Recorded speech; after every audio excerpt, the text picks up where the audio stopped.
मैंने उससे बात करने के लिए घर वालों से चोरी मोबाइल रखा था। रात दिन उसी से बात करती रहती थी। फिर यूं हुआ कि मुझे और मेरी फैमिली को बाहर के मुल्क मेरे अब्बू के पास जाना पड़ा। वहां जाकर भी मेरा राब्ता उससे ख़त्म नहीं हुआ और मैं दिन रात मुसलसल उसी से बात करती रहती थी। और फिर एक दिन मेरे घर वालों को पता चल गया।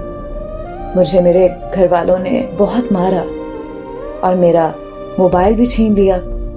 मैं वहां से जिद करके वापस आ गई। मैं वापस पहुंचते ही रात को उससे मिलने चली गई। मेरी सारी फैमिली को पता चल गया। मैंने उसकी बहुत मिन्नतें की कि मुझे घर नहीं जाना, वो लोग मुझे बहुत मारेंगे और शायद मुझे जान से भी मार दें। उसने कहा, तुम घर जाकर हमारी शादी की बात करो।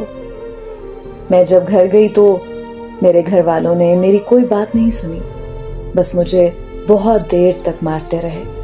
इतनी ज्यादा मार खाने और इतनी ज्यादा पाबंदियां लगाने के बावजूद भी मैं उससे बात करती रही, उससे मिलती रही और घर वालों से बार बार मारें खाती रही। ऐसे ही हमारे रिश्ते को 7 साल गुजर चुके थे।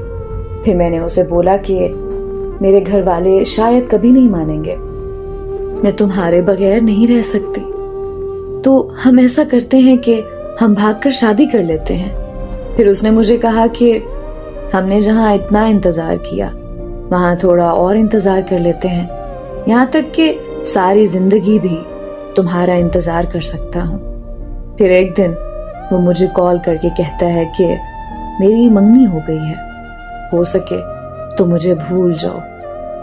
बस इतना कहकर उसने कॉल बंद कर दी। मैंने बार बार उसे कॉल की, लेकिन उसका नंबर मुसलसल बंद जा रहा था। मैं बहुत ज्यादा पागल हो चुकी थी। बहुत ज्यादा सोचने के बाद उसके घर की तरफ भाग के चली गई।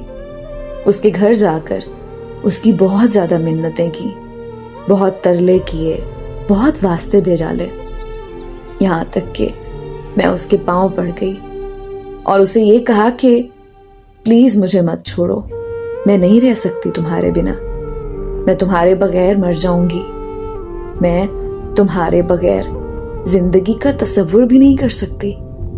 वहां खड़े सब लोगों को मेरी हालत पर तरस आ रहा था, मगर वो एक सख्त दिल इंसान था। उसे मेरी हालत पर रहम नहीं आया, वो नहीं माना और जब मैं वहां से निकली तो एक जिंदा लाश बनकर निकली। अब साल होने को है उसकी जुदाई में। सुना है कि अब उसने शादी कर ली है, पर अब मेरा ये आलम है कि मैं किसी और की नहीं हो सकती। मैं आज भी पागलों की तरह उसके इंतजार में हूं। मैं आज भी उसके प्यार में हूं।